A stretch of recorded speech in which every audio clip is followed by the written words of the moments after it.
গণতান্ত্রিক কঙ্গোর ইবোলা পরিস্থিতির আরও অবনতি হয়েছে। বিশ্ব স্বাস্থ্য সংস্থার হিসাবে দেশটিতে মৃতের সংখ্যা 223 ছাড়িয়ে গেছে। 1000-এরও বেশি মানুষের শরীরে সংক্রমণের সন্দেহ করা হচ্ছে। পরিস্থিতিকে উচ্চ ঝুঁকিপূর্ণ বলছে বিশ্ব স্বাস্থ্য সংস্থা। হুর প্রধান নিজে কঙ্গোতে পৌঁছে নিয়ন্ত্রণ কার্যক্রমের তদারকি করছেন।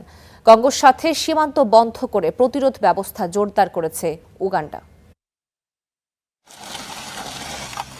প্রাণঘাতী ইবোলার সাথে লড়ছে গণতান্ত্রিক কঙ্গোর মানুষ।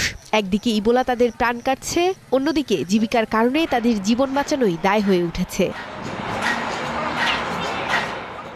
গোমা ও বুকাভু শহরে ব্যবসায়ী আর পরিবহন শ্রমিকরা বলছেন, ইবোলার কারণে জারি হওয়া বিধিনিষেধের কারণে বন্ধ হতে বসেছে পরিবহন ব্যবস্থা। ফলে অর্থনৈতিক সংকট আরও তীব্র হয়েছে।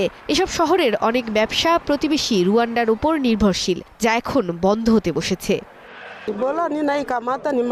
আমি জানি ইবোলা খুব বিপজ্জনক রোগ। এতে সংক্রমিত হওয়ার পর বেঁচে থাকাটাও ঈশ্বরের আশীর্বাদ। কিন্তু আমরা যদি সীমান্ত পার হয়ে কাজ করতে পারতাম তবে ভালো হতো। 2019 সালে মহামারীর সময় আমাদের টিকা দেওয়া হয়েছিল। তখন দুই পাশেই কাজ করতাম, সব নিয়ম মেনে চলতাম। তখন এমনটা হয়নি। সংক্রমণ থেকে নিজ দেশের জনগণকে বাঁচাতে প্রতিবেশী রুয়ান্ডা তাদের সীমান্ত বন্ধ করেছে। ফলে ধসে পড়েছে সীমান্ত কেন্দ্রিক জীবিকা। বন্ধ হয়ে গেছে জরুরি নানা পণ্যের সরবরাহ, যার উপর নির্ভরশীল সীমান্ত এলাকার ব্যবসায়ী ও সাধারণ মানুষ। বিভিন্ন পণ্যের দাম বেড়েছে অন্তত 23%। সতর্ক উগান্ডাও। ইবোলা আক্রান্ত কঙ্গোর নাগরিকদের প্রবেশ নিষিদ্ধ করেছে উগান্ডা।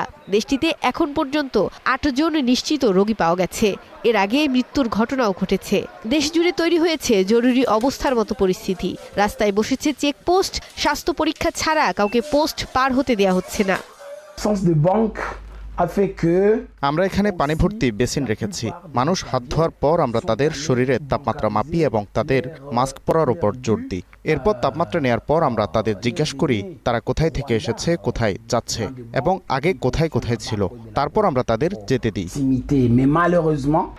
কঙ্গোয় ছড়িয়ে পড়া শুরু বুন্দিবুগিও নামের বিরল ইবোলা ভাইরাসটিও উগান্ডাতেও পাওয়া গেছে। সে কারণে সর্বাত্মক ব্যবস্থা নিয়েছে দেশটির সরকার। মৌমিতা মৌ, স্টার নিউজ।